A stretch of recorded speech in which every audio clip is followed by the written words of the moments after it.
Dobré ránko, máme asi 7:15 ráno a je 30. októbra a ja som sa rozhodla, že budem točiť až dnes. Konečne ten deň nadišiel. Ja mám takto tu slúchatko, pretože vonku je strašný hluk, začínajú chodiť ľudia do roboty, tak aby ste ma lepšie počuli. Ja by som vám chcela dneska ukázať, ako tu vlastne bývam. Bývam na novom mieste, na novom internáte. Každý hovorí, že to vyzerá ako hotel, tak som zvedavá, čo vy na to poviete.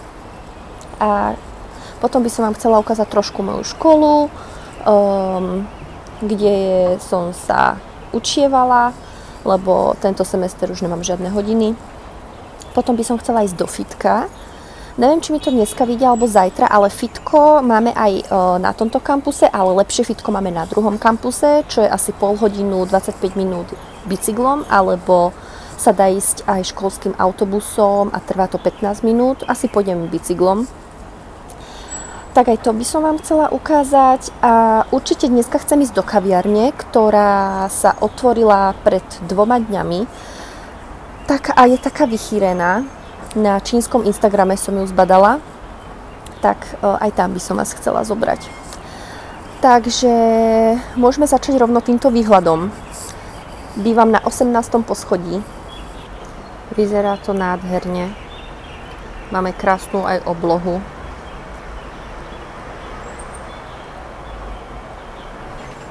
A tuto máme takú križovatku, kde od 7. začínajú chodiť autá, ale že mega veľa. Ak to môžete vidieť, ono to sa ťahá až odtiaľ. Takže toto je môj výhľad z internátu. Toto futbalové ihrisko, to nie je naše, to je inej školy. Vlastne iná škola už je toto a toto. A tuto oni majú taký vchod bočný, ale toto futbalové ihrisko nie je naše. Ukážem vám potom večer. Každý večer o 7, 8 do 10 tu behajú ľudia, študenti. Skôr ako vám ukážem izbu, pôjdeme sa pozrieť ešte do kuchynky a kde si vlastne periem veci. Tak poďme na to. Takto máme dlhé izby. Musím byť ešte potichu, pretože niekto ešte spí. Teda veľa z nich. Tuto je moja izba. Tu je takto priestor. A takto. Chodby sú naozaj veľmi dlhé. Ale viem, že v niektorých izbách sú prázdne. Nikto v nich ešte nebýva. Keď pôjdeme takto. Takže tu je pračka, pračovňa. No není to tu nejaké upratané, ale máme tu takto 3 pračky. Toto je sušička, tu ešte nepoužívam, lebo je teplo. A tuto je druhý výhľad. Ja som chcela mať izbu z tohto výhľadu, ale keď som si bukovala izbu, som nevedela. Toto vlastne sú všetko internáty a ja som počas bakalárskeho v jednom z nich. Oni majú asi 6 poschodí bez výťahu. A internáty sa ťahajú až takto. Až takto sem, takto toto celé. Ja som už prešla na druhý koniec tej chodby a máme tu kuchyňu. Toto je na teplú vodu, takže konvicu nebudem potrebovať. A niekto si tu varí. Ja som tu asi 3. krát dokopy. Ukážem vám to takto, tak toto bude lepšie. Tuto sú takéto platničky a niekto si tu varí. A tu je ďalší výhľad takýto. Tieto okna pre bezpečnosť sa nedajú otvoriť do korána, len takto. Takto môžem aj nechať otvorené.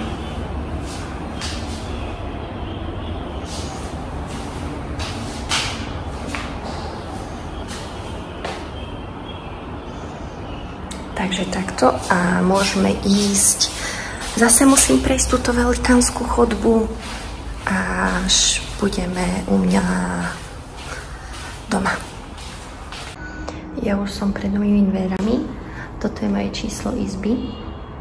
A zobrala som si so sebou aj starý mobil a toto vlastne točím starým mobilom, pretože nový mobil mám tu a otvárajú sa mi dvere mobilom.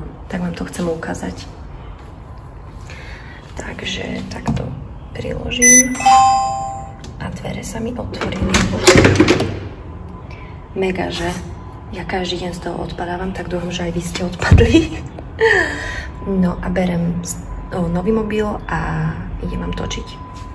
V mojej izbe tu rovno zatvorím tieto dvere a môžeme ísť rovno do kúpeľky. Je to tu jednoduché, ale je tu všetko nové. Ako môžete vidieť, najčistejšie to tu není, snažím sa čistiť tak do týždňa, neviem, 3-krát, ale Royal Cleaning to není. Royal Cleaning som tu ja. Takto vám ukážem sprchu. Sprcha je vlastne za mnou. Tiež je úplne nová. Môžem vám ju takto ukázať.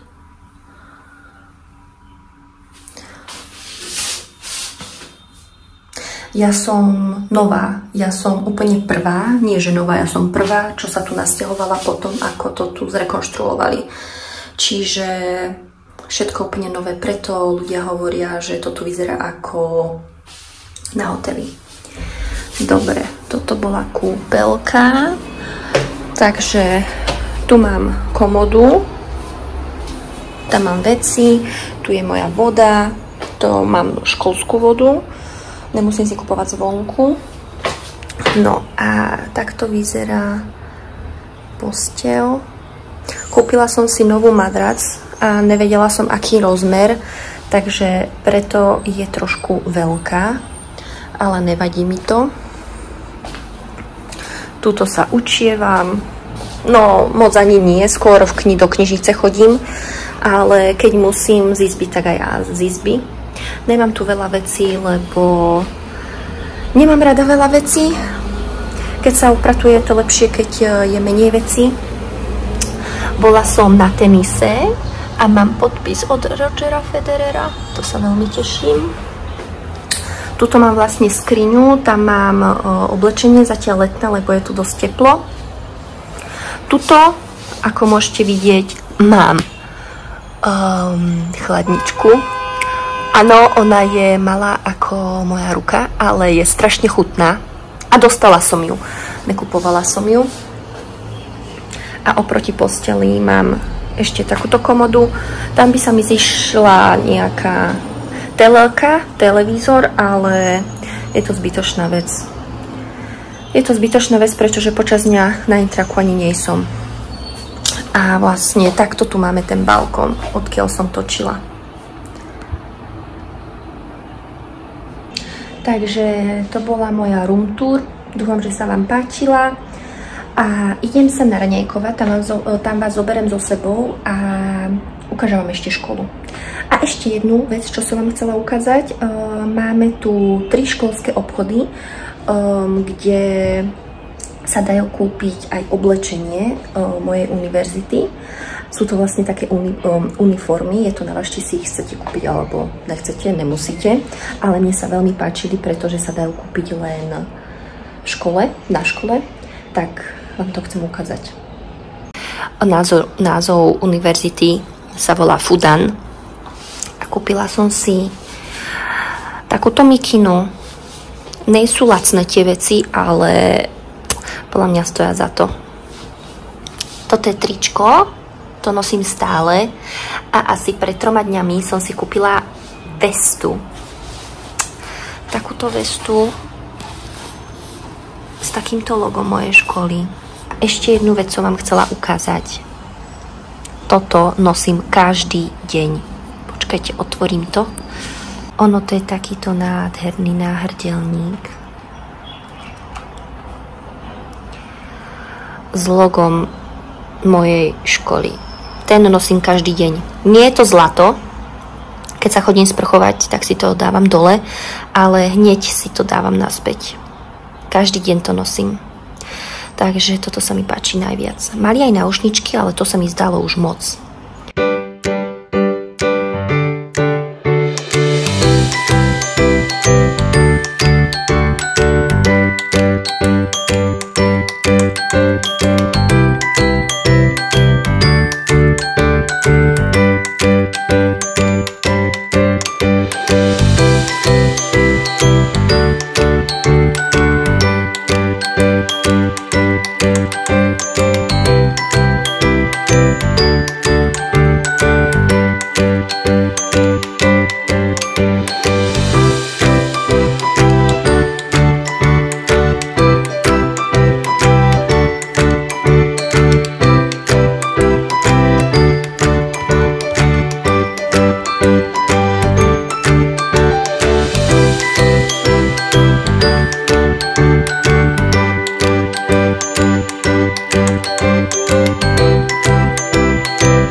Bude 12 po obede.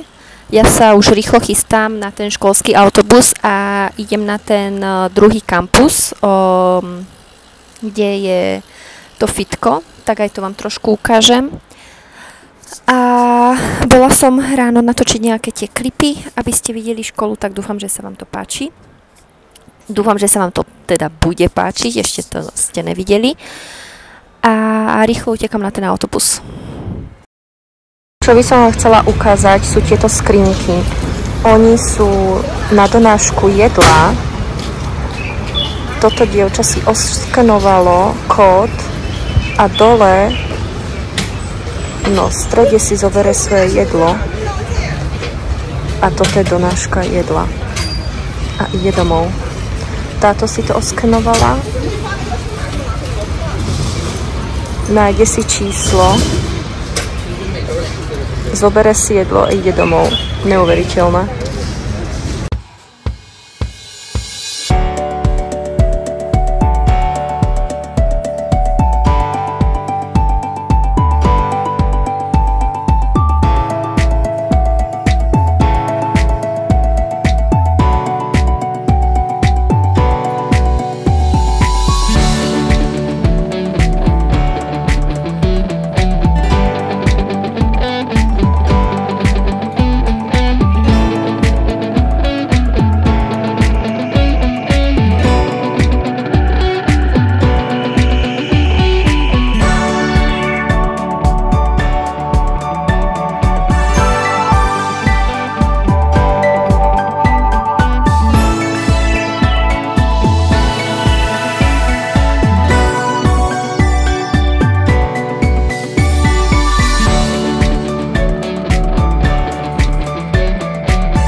Už máme večer.